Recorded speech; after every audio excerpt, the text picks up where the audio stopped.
Hello, I'm Ron Charles.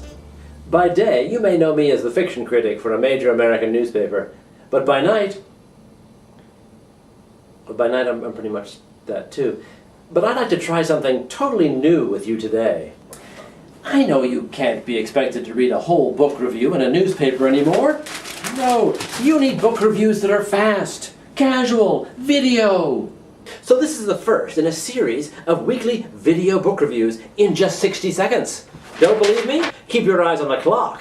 The book I'd like to tell you about this week is a thoughtful, witty new novel by Mona Simpson called My Hollywood. Mona Simpson is not only Steve Jobs' sister, but Homer Simpson's mother was named after her. 50 years have passed since Betty Friedan published The Feminine Mystique, but just last month in the Washington Post we ran this headline: "Working mothers not necessarily harmful to children's development." How's that for reassuring when you're running off to a conference with mashed banana on your blouse?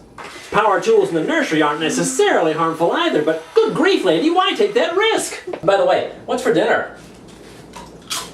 Especially in a high-powered town like Washington, we're unsettled by the economics of parenting, the politics of childcare, who should do it, who should want to do it, and what it's worth to us.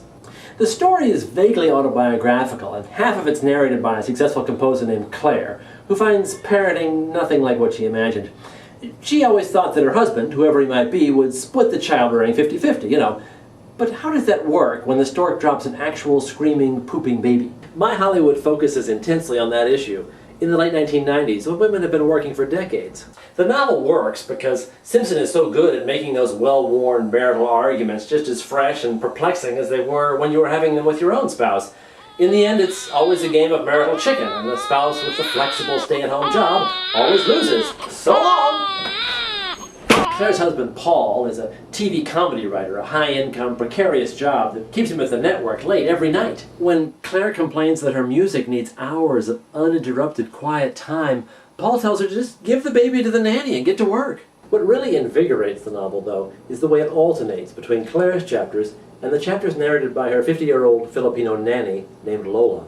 In lightly fractured English, Lola describes the constant pressure to send more money back to her own children while farming her own affections to the children of high-income Americans who speak to her as one of the family, like a kindly aunt you can fire at will.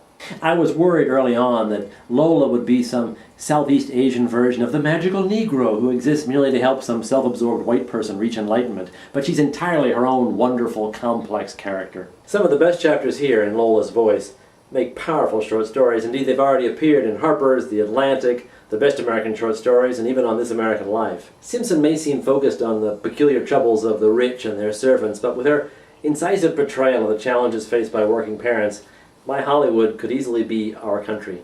That seemed longer than a minute, didn't it? But it really wasn't, look. Join me next week for another video book review. Until then, I'm Ron Charles, your totally hip video book reviewer.